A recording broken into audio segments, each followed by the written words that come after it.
Continuing our team coverage tonight, CBS 12's Jamilka Gibson joins us live in Westlake, where several communities there experienced damage. Jamilka?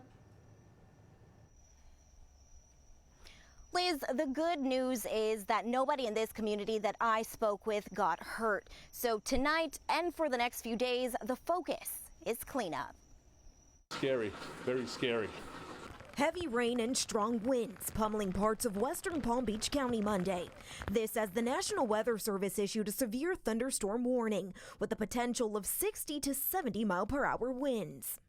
It was raining harder, and then it was raining sideways, and then got wind. I couldn't even see in my backyard, and I come out and it's a total disaster.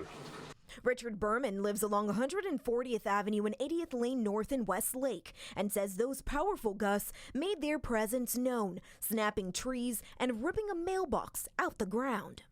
My pool furniture was in the backyard. It's now by the corner of the house over there. Just across the street at Joseph Maripoti's house, a similar sight. Downed lines and debris scattered across the yard. Palm tree snapped in half. A big giant oak tree, snapped and just missed the roof and things like that. So we didn't know how bad the damage was. But the destruction didn't stop there. This video showing the moments the storm sends a trampoline toppling over and even damaging the pickleball courts at Crestwind in Westlake. Residents now left to pick up the pieces. Well, I'm retired. I don't know what to say. I mean, send me some help.